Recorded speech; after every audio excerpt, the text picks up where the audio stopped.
today, and I'm excited for Thanksgiving. And Cyril is so right on. The more we focus on what we're thankful for, no matter what's going on, when we figure what we can just be thankful for, that makes us happy. We feel happy. Whereas when we focus on the negative and complain about things, then we get sad and depressed and anxious and all of those things. Correct. And so just to be able to think about, well, what can I be thankful for? And I was thinking about that this morning, and I'm thankful for each of you. Yeah. I'm thankful for each of you that chose to be here and chose to be part of this group and this class. I'm thankful to all of you mentors and volunteers that are part of this group, that you choose to be part of something bigger than yourselves and invest in all of our families and our community and our nation. And so I'm thankful for the opportunity to be part of this community and all the purposes and plans that God has for us and for what we're doing. Absolutely. So thank you for making this possible. Thank you for being a part. So today we're going to talk about learning style differences, because we're all unique individuals. We're all wired a little bit different. And so when we know how we best learn, it helps us to thrive in certain situations. And so as we are approaching the end of the year, where most of us students are looking at exam time, we're looking at the different tests, whether it's end of term or midterms and those kinds of things. So being able to understand about ourselves, how I learn best, will help you be more successful in your exams and in your tests and all the things that we go through in life. And so I want to talk about some of those things. And even when we realize what is our weakness, it's not that that becomes an excuse, well, that's not my learning style, so I'm not gonna bother. When we have a weakness, that means we have to try even harder. And it's like in gym class, in PE, if you have to do chin-ups, this is a personal story, I could not do a chin-up to save my life. And I tried, and I was just like pitiful. I'm like, this is bad. If I'm ever in a life-threatening situation and I need to pull myself up, that's it. I'll be just saying hi to Jesus. But I became determined that I was going to learn how to do a chin-up, and I was going to try and practice and get stronger till I got to the point where I could do a few in a row. But it took determination, and I wasn't willing to take my weakness and give up on that. So, Dr. Les, I had this week a chance. I don't know whether the Anaya is on the line. Is Anaya on the line? If not, I am just going to take a moment to brag a little bit about this girl. She's one of our Kids2Career school kids, and they're already preparing. Oh, she's there. Okay. I don't know where you are. If you can speak, you will actually come to the forefront. Go ahead and say something, Anaya, so we can all see you. Hello. No, your camera is off. All right, you say something. See me? Yeah. So, all right. So Anaya, the reason why I wanted to bring Anaya up is that she's in 12th grade. yes. Right? And she's done, this is like a year that we are preparing all these students. So I was asking her earlier this week, did you send all the paperwork in, right? And she said, yes, sir. Okay. Then I asked her, how's your grades look like? Did you get your GPA? Anaya, what is your GPA, Anaya, right now? My GPA right now, my unweighted is a 3.9, or my weighted, whichever one, is a 3.9. Wow. And then would be like a 4.396, something like that. So she's got 4.3 on her weighted GPA on a 4.0 scale. And so then I asked her, Anaya, tell me what schools that you have already applied for, because this is the time, October, November is the early admissions for the fall of next year. So I wanted to make sure that she is applied for the school. So how many schools have you applied for, Anaya? I've applied for USC Upstate, I've applied for Lander and Gardner-Webb, but I'm also going to apply to Clemson University as well. Okay, so she is not only early applying to these colleges, but also she already got the admissions from the colleges. The colleges have been responding back to her, and she got the Gardner-Webb, and a few other colleges, right? You also got like the other colleges accept you at this point already for the next fall. So my next question is like, Anaya, have you applied for the scholarship? And Anaya said, tell me a little bit, Anaya, about Gardner Webb. Well, me, I've applied for like different scholarships outside of those schools. Just, I've done research on them. I've looked for different websites to apply for, and they have some help at school. They post scholarship boards for the seniors. So I look at those boards and I go to the websites and I apply. But Gardner Webb was kind of my first choice because they have a really good nursing program, which is what I want to pursue in my future. So I looked at that and I was like, okay, that's within my distance of where I want to be, not too close, but not too far. And when I got my acceptance letter, they gave me a presidential scholarship. So I was like, okay. My other schools haven't given me a scholarship, so that was a big thing for me as well. Right. The thing is that what she got, she hasn't finished the FAFSA that's going to go in. She's going to be, more qualified for the need-based scholarship. But the first scholarship that she received is a merit-based scholarship. A lot of kids don't even get even closer to this. And one of our students got the presidential, merit-based scholarship. And so, all I know is that, you've done everything you can, and, there's nothing more that, you could do into this, and God is just going to make the rest of the way happen for you. Yeah. She already got a $15,000 scholarship, from Gardner Webb, and more to come, and that we are so excited, and that's what we want, yeah.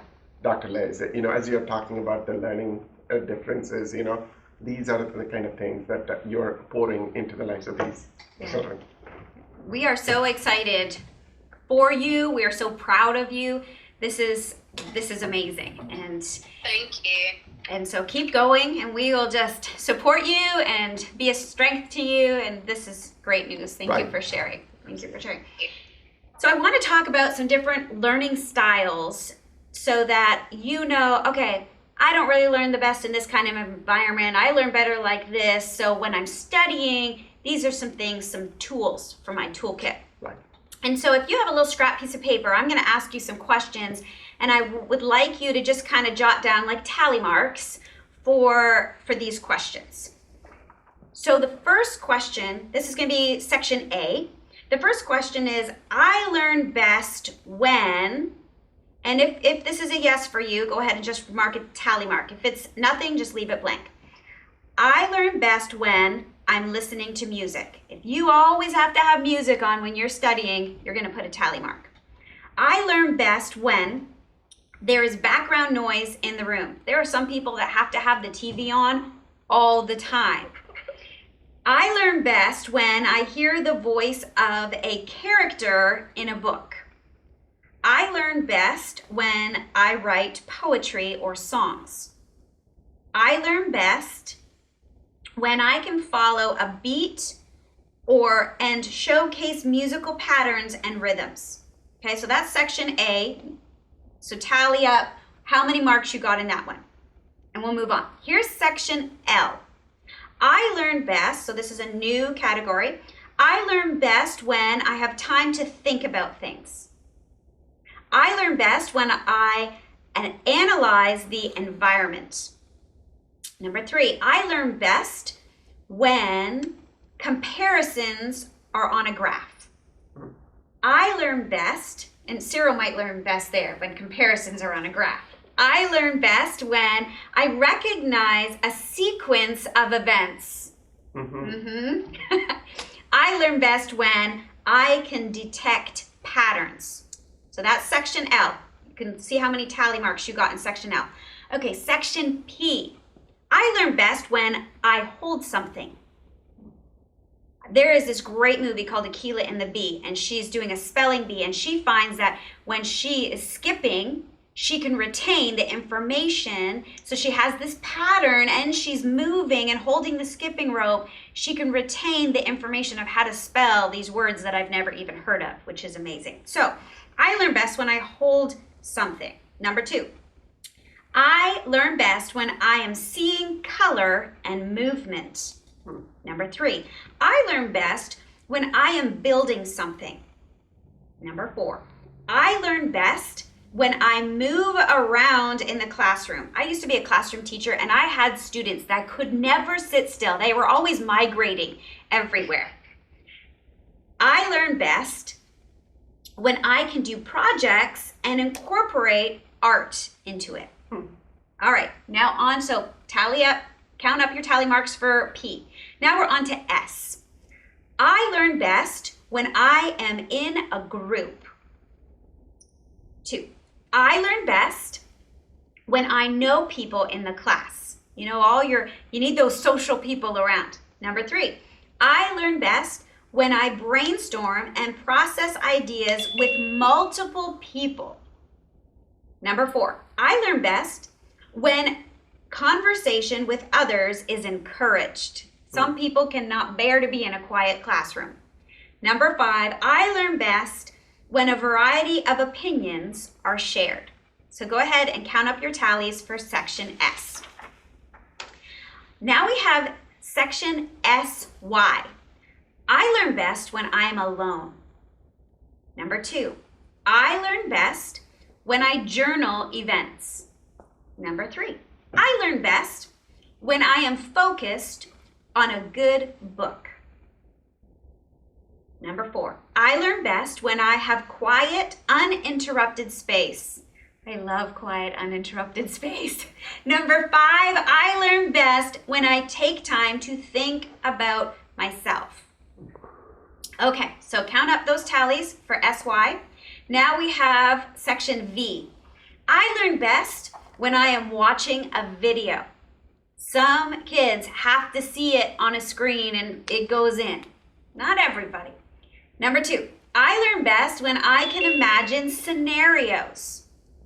Number 3, I learn best when I can see examples of what's being discussed. Number 4, I learn best when I videotape events. Number 5, I learn best when something is drawn on the board. So go ahead and count up those tally marks. Now our final category is VR. I learn best when I am discussing something. Number 2, I learn best when I am hearing a lecture. Number 3, I learn best when I am writing. Number 4, I learn best when I talk. Number 5, I learn best when many questions are encouraged and answered. So go ahead and count up those tally marks. So our first group was Group A, Section A. Go ahead and put in the chat how many tally marks you had in Section A. Do we have any strong Section A? So the maximum that they can get is 5. Right, the maximum in each group is 5. And you might find that you have strengths in all of these, and that means you're just a great learner. But you might find in some areas that, if there is music in the background, I have to reread the same sentence over and over because I'm listening to all the instruments, I'm listening to where the music's going, and I stop focusing on what I'm reading. So we got, one of them got 4 on the first one. Who is that? Sorry? Bruno. Bruno? Yeah.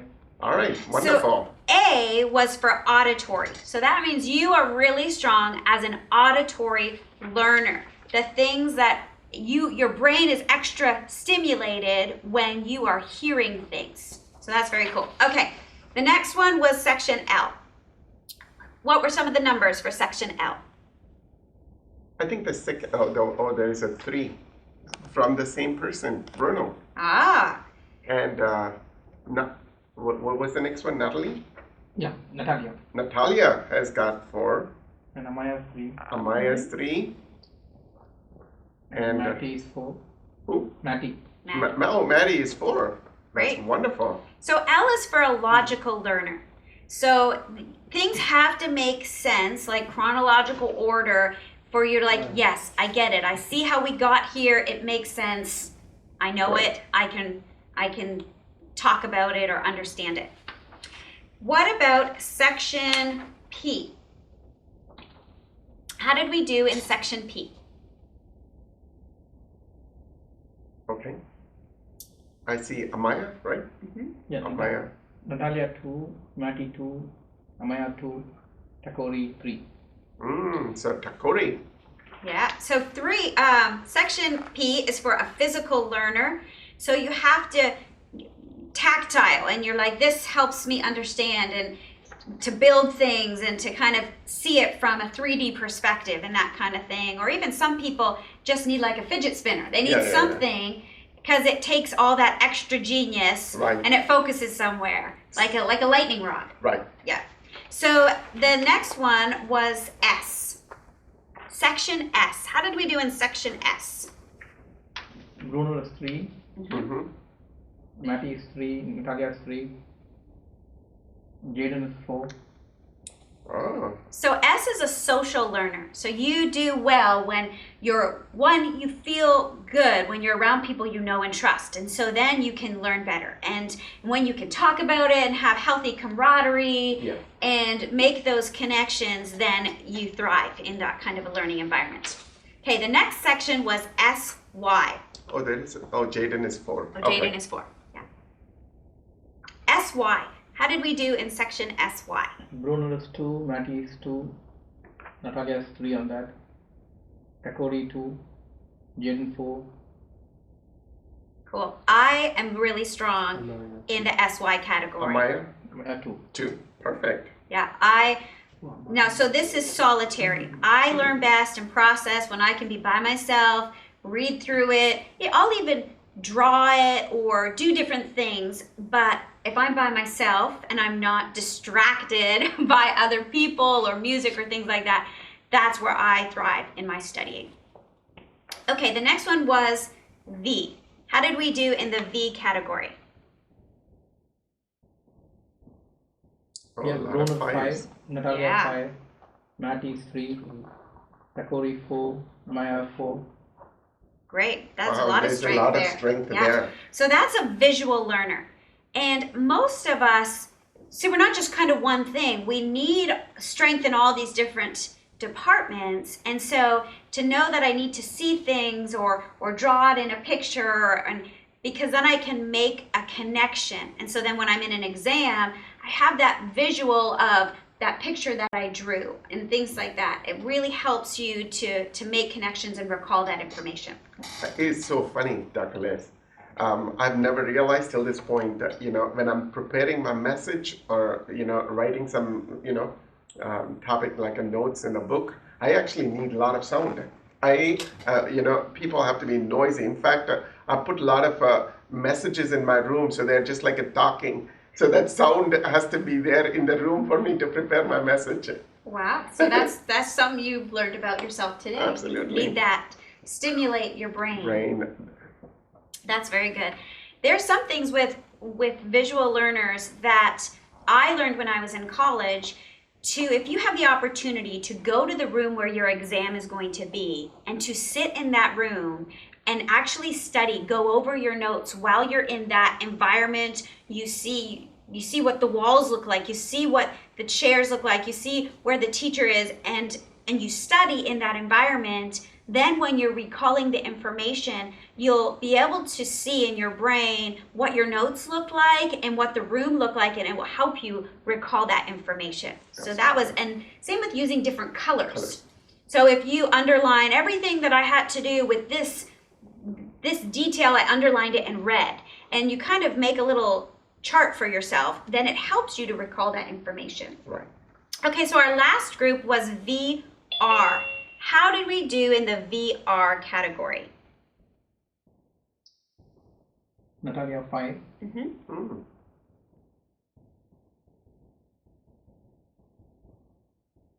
Bruno 4. We have Jaden 5. Great. Takori 4.